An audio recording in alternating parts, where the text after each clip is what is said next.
What is up, Renaissance crew? I'm the original Renaissance man, Devon DaVinci, and you're watching DaVinci Reacts. Now, this video is a request from YouTube. This was a video that was requested by Iger Mad. He wanted me to react to another George Carlin video. This is George Carlin, what will happen if we didn't have electricity. It would be an extremely sad time to live in. But then again, we'd also be safe from solar flares and things like that. So I can only imagine what would happen if the electric grid were to go out. So many people would probably die, famines, just everything. But let's go ahead and check this out. It's only a 3-minute video, so what I'm gonna do is I'm gonna react to this, and then after this is done, there's another video that he did on electricity. Looks like he was older, so I'm gonna check out both of them. If they happen to be the same routine, then I'll probably just stop it short and just end the video. But I don't know if this is going to be blocked or not, because like I said, George Carlin videos, they're not like normal comedians videos where they just get like where one person owns the copyright. It seems like with George Carlin's videos, every individual joke that he tells is owned by somebody different. So like for this one 3-minute video, I might get like 5 different copyright claims for it. And like I said, I don't have a problem with that. It's just that usually whenever that happens, a majority of the people that claim copyright are cool with it. They'll just do a copyright claim so that way they can get the money for it or whatever. But then one person will always be stupid and just block it. So the video get blocked because one person out of like 5 people decided to block it instead of just putting a copyright claim on it. So if that happens, then I might have to turn this into a DaVinci Watches video. If that does happen, I'll explain the rules of that in that video so you guys can figure it out then. But hopefully it won't come to that. Let's go ahead and check this out. Now, we like to think we've evolved and advanced because we can build a computer, fly an airplane, travel underwater. We can write a sonnet, paint a painting, compose an opera. But you know something? We're barely out of the jungle on this planet. Barely out of the fucking jungle. What we are is semi-civilized beasts with baseball caps and automatic weapons. And this civilization of ours that we're so proud of, this civilization with its so-called civilized behavior, you ever stop and realize how fragile all this is? How fragile the whole structure, how easily it could all just break right down? Just break right down. Yeah. Wouldn't take much. Probably happen in less than 2 years. Wouldn't take much all to throw us right back into barbaric times. All you'd have to do would be eliminate electricity. That's all. But completely eliminate electricity. So, no electricity, no lights. You're back to candles and lanterns, campfires and bonfires. Batteries couldn't be recharged. Generators couldn't be refueled because fuel is pumped electrically. So is water, by the way. So no lights, no fuel, no water, no computers. And computers run everything. And among the many things computers run that operate on electricity are all of these security systems in all of our jails and prisons and nut houses. So suddenly, without electricity, all across America, the gates and cell doors of penitentiaries and mental institutions would fly open. Okay, I'm just analyzing this, so I know I might be taking it too serious. I know it's jokes, so bear with me on that. What I'm about to say is, I think that if electricity were to go out, I could be wrong, but I'm pretty sure the doors would stay closed. If anything, they'd be trapped in there, right? Like, if the doors need electricity to open and the electricity just suddenly shut off, wouldn't everything just stay the way it kind of like has, like it'll just like be like a snapshot of what happened when the electricity went out. So if the doors were closed when the electricity went out, they'd still be closed. At least I'm thinking that. I think there are some systems that, like, you know, do stuff like that. Maybe it's like a fail safe. And not to mention, I'm pretty sure they have like backup generators that would work as long as the generators had power, but once the generators ran out of power, then everything would go to hell. Like I said, I'm overthinking it. I know that already. Bear with me. And out would come all of our old friends, the ones who've been away at camp. Serial killers, mass murderers, felony rapists, armed robbers, carjackers, home invaders, thieves, burglars, kidnappers. That's cool. Sadists, most of them are out here with us already. Predators, pimps, pushers, pornographers, speed freaks, crackheads, sick, junkies, all the ethnic street gangs, black, Spanish, and Asian gangs, Japanese Yakuza, Russian mafia, neo-Nazis, white supremacists, Sicilian hitmen, Italian mobsters, Jamaican and Colombian drug gangs. And those are just the ones we caught.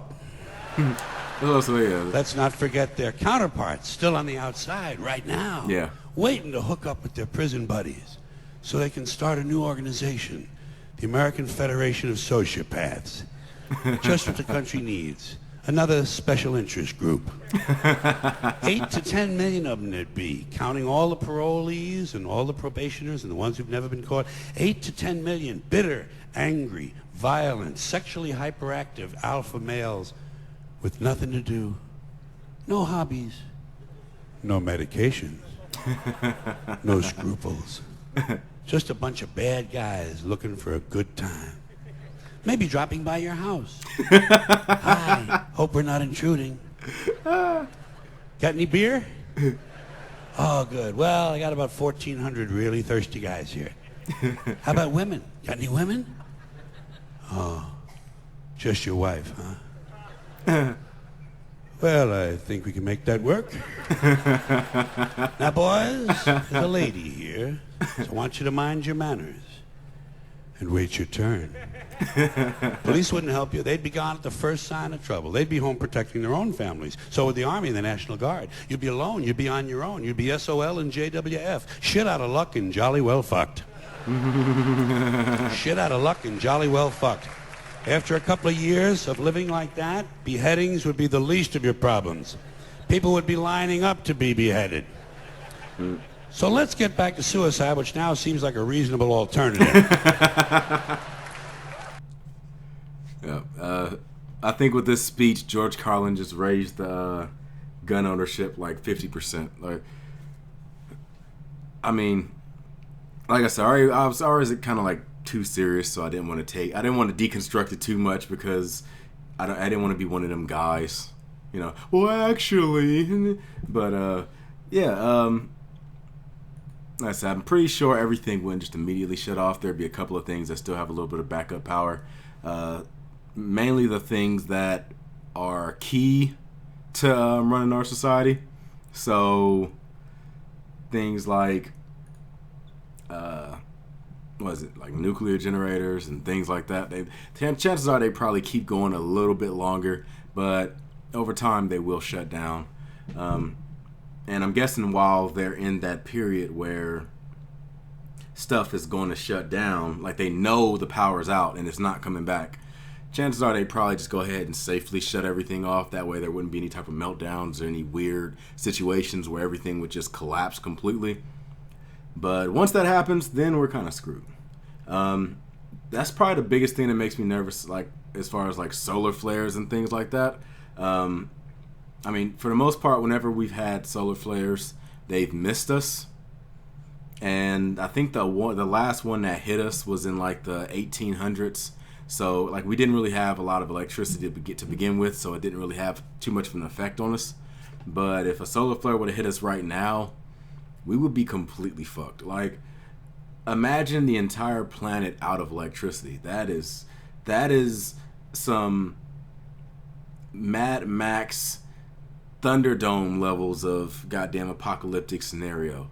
There would be nothing to save us from the shock of this like cultural change. Like everything that you knew, everything you grew up with, everything like the way of life as you knew it is gone. And it's not like there's a transition period. It's just, yep, now you got to go out and live in the woods and find a way to make wood and hunt animals. And I mean, it would probably be safe to say there probably wouldn't be a lot of vegetarians in apocalyptic scenarios. Once the soil and stuff becomes, I mean, well, if the electricity were to go out before we got too technologically advanced, chances are the ecosystem wouldn't be destroyed. I was thinking of like a nuclear holocaust scenario, but yeah, so I'm guessing the soil will be okay. But if the electricity were to go out for some other reason, like say a nuclear holocaust scenario, then I think our vegetarian buddies will have trouble finding food. I think that a lot of people that has issues with certain types of food, whether it's lactose intolerant or gluten-free or anything like that, chances are they'll probably have to deal with it. That's the sucky part about it, but I mean that's real. I mean, we probably wouldn't have to worry about. I mean, I know a lot of people, especially like vegetarians and stuff, they become vegetarians not because like, oh, I want a healthier alternative or something. Because personally, I don't really think being a vegetarian is healthier. But I think they do it for the moral reason. And without electricity, you wouldn't have to worry about meat markets and meat, what do they call, slaughterhouses, and animals getting mistreated. Like, you'll have to be the one to go out and hunt the animal, and you can guarantee that it would die in a humane way. You wouldn't have to worry about all that extra stuff where I've seen enough videos. They like slit throats and all this other stuff. It's crazy. But anyway, let's go ahead and jump into this second video. I think that, is it the same thing? It might actually be the same thing. Yeah, it's pretty much the same thing. So I might go ahead and just end this video. Anyway, that has been this video. I'm the original Renaissance man, Devon DaVinci. If you like this video, make sure you hit that like button, subscribe, and share. Like I said, I think this video is the exact same, so I'm not going to play it. I'm just going to move on. I got a lot of stuff I want to do, so hopefully I will see you guys there. And when I do, you can go ahead and be sure to like and subscribe and everything else to those next videos, because I'm sure you will like them. Anyway, I'm going to go ahead and move on. Deuces.